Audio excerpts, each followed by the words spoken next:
De nouvelles images prises par un drone montrent que The Line d'Arabie Saoudite est réellement en cours de construction. Cependant, ce méga-projet a suscité beaucoup d'attention et de critiques, la plupart des gens affirmant qu'il est tout simplement impossible. Mais maintenant que la construction a officiellement démarré, pourrait-il devenir le plus important méga-projet de toute son histoire ou sera-t-il condamné à $1 trillion? Qu'est-ce que The Line?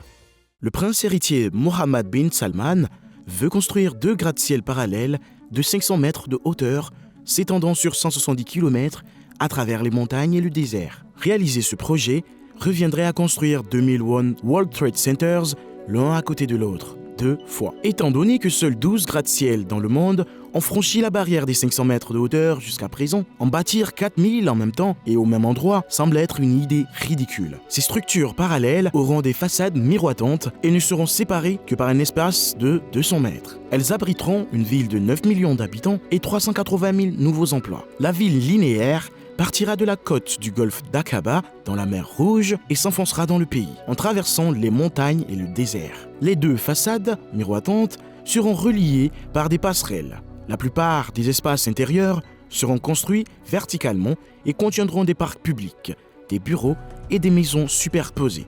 En fait, leur plan consiste à empiler verticalement l'infrastructure d'une ville normale les unes sur les autres. Non seulement cela, mais leur plan est également d'être 100% écologique et d'offrir les technologies les plus modernes. Il n'y aura pas de voiture et tout sera accessible à pied en 5 minutes. Les personnes habitant à l'intérieur seront ravitaillées par l'agriculture verticale, intégrée au mur de 500 mètres de hauteur. En outre, la structure est également censée comprendre une marina pour les yachts et un stade de sport construit à 305 mètres au-dessus du sol. L'Arabie Saoudite croit vraiment qu'elle peut changer le chemin de l'humanité vers un mode de vie que nous n'avons jamais vu. Grâce à ses plans gigantesques, The Line est devenu le méga-projet le plus viral de l'histoire, avec près de 50 millions de vues rien que sur YouTube. Mais les bandes annonces ont laissé tout le monde avec une question. Ce projet est-il réellement en construction ou s'agit-il d'un moyen astucieux pour l'Arabie Saoudite d'attirer l'attention internationale? Alors que tout le monde parlait de The Line, on ne savait pas si la construction allait réellement commencer. Cependant, 3 mois après que le prince héritier ait annoncé ses plans, tout a changé. Le 19 octobre 2022, des images de drones du site de construction ont été publiées par OT Sky.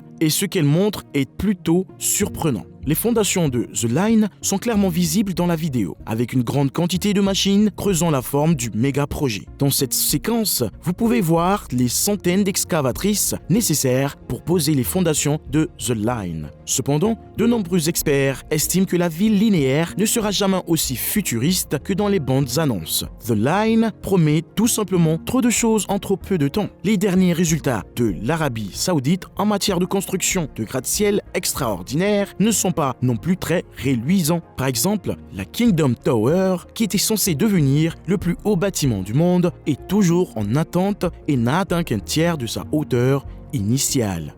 Alors, pourquoi l'Arabie Saoudite propose-t-elle quelque chose d'aussi extraordinaire alors que les promesses ne pourront très probablement pas être tenues? Depuis que Mohammed bin Salman a pris les rênes du pays, l'Arabie Saoudite s'efforce de redorer son image. Des projets comme The Line font partie de cet effort de rebranding. L'Arabie Saoudite veut être perçue comme un pays qui a beaucoup plus à offrir et diversifié en économie vers le tourisme. Mais pour l'instant, la plupart des visiteurs font le voyage pour le pèlerinage. Avec des annonces qui font la une des journaux comme The Line, l'Arabie Saoudite veut être perçue différemment par la communauté internationale. Le projet revêt également une grande importance pour le prince héritier Mohammed bin Salman, qui l'a comparé à certains des plus grands méga-projets du Moyen-Orient et considère The Line comme son équivalent des pyramides. Avec l'annonce de The Line, l'Arabie Saoudite a réussi à attirer l'attention internationale. Cependant, la plupart des réactions n'ont pas été positives et de nombreuses questions sont restées sans réponse. L'Arabie Saoudite souhaite construire une ville dotée d'un système de transport 100% écologique et de 0 émission. Mais elle ne mentionne pas la lourde empreinte de carbone que laissera la construction d'un tel projet. Selon les estimations de l'Université de Nouvelle-Galles du Sud, la construction de The Line émettrait près de 2 milliards de tonnes de CO2, soit plus de 4 ans de toutes les émissions de CO2 du Royaume-Uni.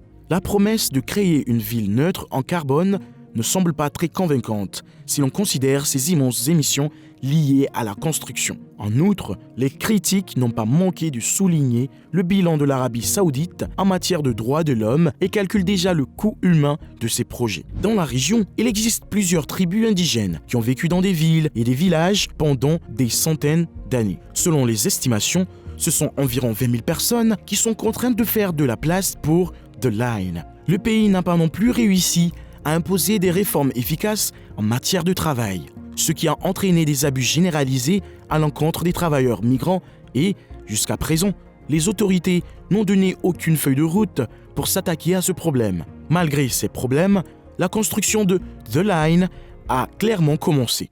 Alors, sera-t-il achevé ou quelle est l'issue la plus probable? Il est impossible de prédire l'avenir, mais, à mon avis, il y a essentiellement 3 scénarios possibles. La première possibilité est que la construction de The Line s'arrête dans quelques mois, voire quelques années, sans que personne ne s'y installe, comme pour la Kingdom Tower ou la Dubai Creek Tower. Le projet pourrait devenir un projet dont l'état d'avancement n'est pas clair. Dans les deux cas, de superbes rendus ont été présentés et de grandes promesses ont été faites. La construction a été lancée et il semblait que les bâtiments seraient effectivement terminés. Mais ensuite, tout s'est arrêté et aucun progrès n'a été fait depuis. Toutefois, cette issue semble moins probable pour The Line, car le projet est soutenu par un pays entier et a reçu une attention massive du monde entier. L'achèvement du projet, même proche, pourrait être une excellente occasion d'attirer davantage de touristes et d'investisseurs en Arabie Saoudite. Le deuxième scénario est que l'Arabie Saoudite investisse massivement dans ses projets actuels et qu'au cours des prochaines décennies, le pays réalise réellement ce qu'il a promis dans ses bandes annonces. La mise en œuvre de certaines caractéristiques est tout à fait possible, comme l'absence de voitures, la production de 100% d'énergie renouvelable et la mise en œuvre de l'idée de logement vertical. Cependant, lorsqu'il s'agit de l'ampleur du projet, il semble tout simplement impossible de le réaliser. The Line atteindrait 500 mètres de hauteur, soit à peu près la même hauteur que certains des gratte-ciel du Billionaires Row de New York.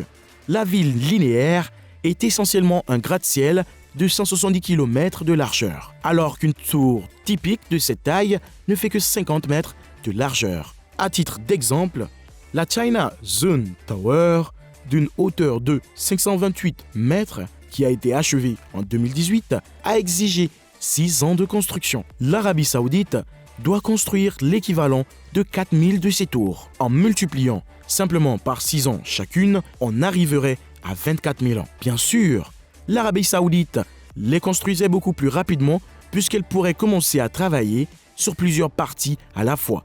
Mais cela illustre l'idée. En gros, il s'agirait d'un travail de plusieurs siècles. Mais une troisième possibilité existe. Étant donné qu'ils ont déjà commencé la construction, il pourrait y avoir un compromis. Au début, j'ai demandé si cela pouvait être le plus grand méga projet que l'humanité ait jamais vu, ou plutôt un échec de construction d'1 billion de dollars. Mais il existe peut-être une autre option, puisqu'il semble peu probable que l'échelle massive de The Line soit construite. Que se passe-t-il si le projet est construit à plus petite échelle? Nous savons tous que The Line fera 170 km de longueur et 500 mètres de hauteur. Mais que se passera-t-il si ces dimensions changeaient? La ville est divisée en sections, donc chacune n'est qu'à 5 minutes de marche. L'Arabie Saoudite pourrait décider d'arrêter la construction après un certain nombre de sections, ce qui rendrait le projet beaucoup plus court, mais lui permettrait tout de même d'exister. C'est un meilleur scénario que l'abandon total du projet ou sa réaffectation. Une autre option serait de réduire la hauteur du projet. Même en conservant 50% de sa hauteur initiale, il s'agirait toujours d'un méga projet aussi haut que la tour Eiffel. Lorsque les premiers habitants commenceront à emménager en 2030, ils pourraient vivre dans la société de haute technologie proposée, mais à une échelle beaucoup plus petite. Lequel de ces résultats est le plus probable? Que disent les experts de ce projet insensé?